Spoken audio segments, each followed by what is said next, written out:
It's 8 minutes to 8. Now, if you like a good political fight, you'll no doubt be keeping an eye on the Loughborough parliamentary seat in May. It's our most marginal seat, with Education Secretary Nicky Morgan hoping to hold on to it for the Conservatives after her 2010 victory.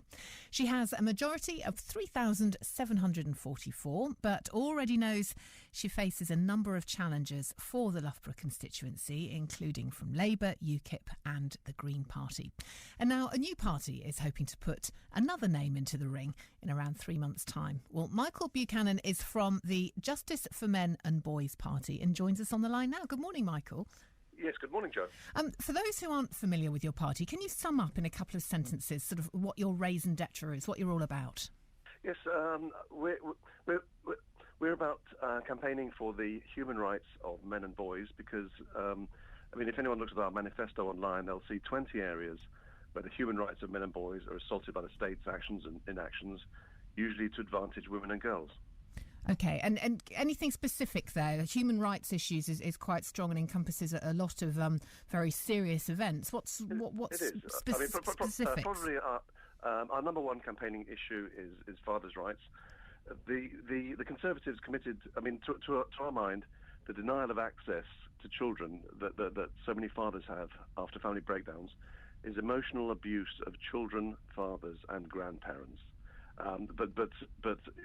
When parties in opposition like the Conservatives in 2010 promise fathers' rights groups that they'll ensure reasonable access, that they'll ensure fathers get reasonable access to children, they always renege on those commitments once in office. Is fathers' rights then your most important policy? It is. It's our number one. But say we have an awful lot of others. So, for example, domestic violence. It's been known for decades that men suffer domestic violence at roughly similar to roughly similar extent as women. But there's virtually no support from the state for male victims of domestic violence. Oh, I think some of the domestic violence support services here in Leicestershire may argue with that, who open their doors to all. Yeah, I'm talking specifically, Jo, about or in particular about refuge places. There's about 4,500 refuge places in the UK for victims of domestic violence, and less than 20 of those are available for heterosexual men. OK, so those are some of the specifics of your campaign. That there has been criticism of your party that you are targeting women specifically in various constituencies, women who are sitting MPs. Is that the case? Well, I'm personally. One of the reasons that we're looking for candidates to stand against Nicky Morgan in Loughborough is that she's a Minister for Women and Equalities, which is an absolutely absurd job title by any standards. Why? But I'm personally standing against Gloria De Piero in Ashfield, near Nottingham, who's the Shadow Minister for Women and Equalities. It seems to me that when there are fewer than 150 women in Parliament out of around 650 MPs, that perhaps it's not such a bad thing to have women banging the drum to try and ensure that their views are sought and that 50% of the population is effectively represented. Yes, at the end of the day, it's well understood that far more men than women seek to go into politics. In fact, the proportion of women in Parliament is considerably higher than the proportion of people who are attempting to become MPs. And I worked for the Conservatives from 2006 to 8, and Caroline Spellman, who was chairman at the time, recently admitted on a Radio 4 interview that that 1 in 10 applicants to become MPs were for the Conservatives were women. What does it matter that 50% of the population is women when only 1 in 10 candidates to become MPs are women? Well, because it's like with anyone who wants their voice heard and being represented. You feel that someone who is in your position and of your gender may have an insight into the issues that affect you. Would you not agree that's important? But then women should apply. All these things are presented as equality and diversity, but they're always about special treatment. So if 50% of these are going to be women, despite the fact that only 10% of applicants want to be, that's going to be a fivefold preference. It's just extraordinary. Well, then surely women need more encouragement and backup and encouragement from women like Nicky Morgan, the role models that we have here, to encourage more women to get into politics. It requires examples. Jo, it's been 36 years since Margaret Thatcher was elected Prime Minister.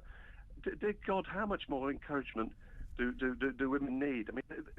I mean, seriously, what's wrong with women that they can't just apply for these jobs? Well, let's look at the processes and the problems there is in being an MP, that if you are having a family and you want a full life and you also have to try and get to Westminster and Parliament and the long hours, unless you have very good backup and support from your family and perhaps from your husband or partner, then it's very difficult for women to commit that time. We need encouragement and help in all sorts of different ways to get on. So the whole system has to bend over backwards to accommodate women? It's not a question of bending over backwards. It's a matter of easing the way and everyone encouraging and helping and pushing forward women so that they can be representative of the population they serve. Female MPs have had things like creches in the House of Commons, I think, for the best part of 20 years now. The reality is that despite all that's been done and more family-friendly hours in the House of Commons and House of Lords, despite all that, the vast majority of people who want to go into politics are still men. So why are you so intimidated by women when there are so few women in politics? What is it about the women that scare you and your party? Actually, nothing scares us about women. I mean, that's just a ridiculous shaming tactic. I can scarcely believe that you'd come out with something so silly. I'm not being silly. That's a statement. You seem very threatened by the notion of women in public life. No, we have no problem with women in public life. I just told you about Margaret Thatcher. I mean, she is my political idol because she was an incredibly hard-working woman who didn't believe in manipulating to get ahead. She just believed in hard work. And this whole generation of women like Nicky Morgan, who by the way replaced a very competent. Well, Nicky Morgan would argue she works very hard as well. Yes, but David Cameron replaced an extremely competent education secretary in Michael Gove with Nicky Morgan, who, as far as I can see, had absolutely no qualifications whatsoever. Well, she has a majority. She's a constituency MP who is standing the next election and is popular amongst her constituents. We shall leave it there. We could argue all morning on this. Michael Buchanan from the Justice for Men and Boys Party. I was all ready to delay the news there. I was enjoying your conversation greatly. Thank you to Mike Buchanan for coming on from the Justice for Men and Boys Party.